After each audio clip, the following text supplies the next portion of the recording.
Dear students, greetings to all. In the previous video, we have discussed about the answer session and we have revealed the answers for the previous questions.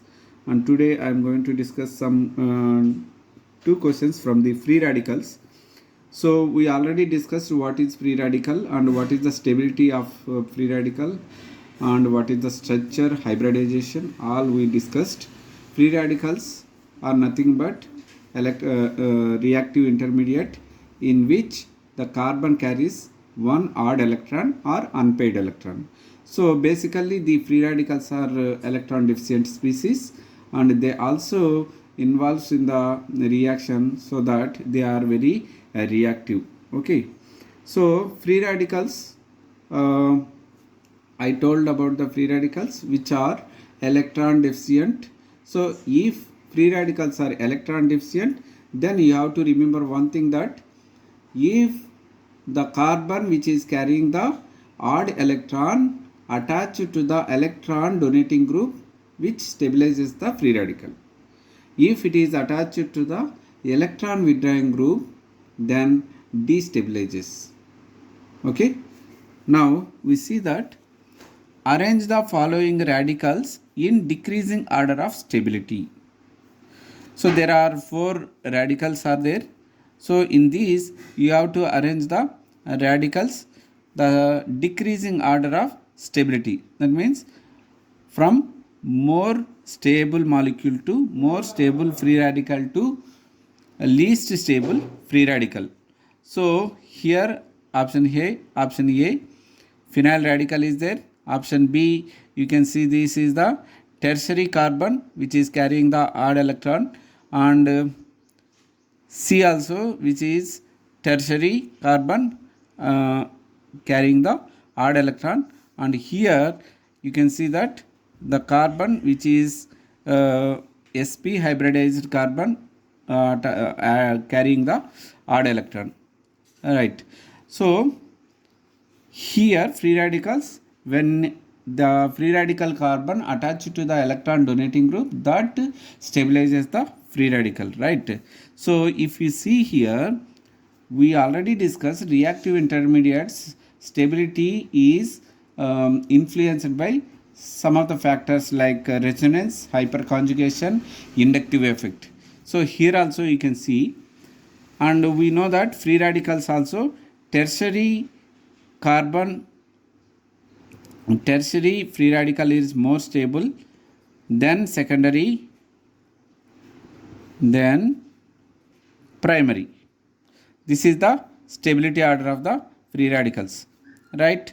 Now here the hybridization, if we observe, sp3 hybridization is more stable than sp2 than sp. Okay, now you see that here this is the sp2 hybridized carbon and this is sp3 hybridized carbon. This is also this is sp2 and this is the sp2 and this is sp hybridized carbon. Okay, in all those hybridization, according to hybridization, D is the least stable free radical. Okay, and here this is the phenyl radical in which the radical does not undergo the resonance, so that after this D, A is the least stable. Okay, now these two you have to observe, that one is that which is undergoing that hyperconjugation, another one is that there is a resonance in the free radical. So resonance effect is more than the resonance is strong factor than the hyperconjugation, so that C is the most stable free radical, then B, then A, at the last D. So you can see that option C is the correct answer. Now select the most stable free radical among the following. Select the most stable free radical. You have to observe that one is the benzyl radical is there. This is the this is not benzyl radical. This is 2-phenyl ethyl radical, and this is the, here you can see that it is the benzyl radical. So benzyl radical undergoes the resonance structure, okay, and third one is undergoes hyperconjugation.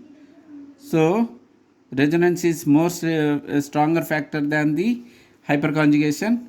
So here there is no resonance, only there is 2 alpha hydrogens are there to undergo the hyperconjugation, and there is, and the option D, there is no resonance, there is no hyperconjugation. So the most stable one is that benzyl radical, which is undergoing resonance as well as hyperconjugation. Okay, I hope you understood this. If you understand, please like, share, subscribe, then I can make more videos. Thank you.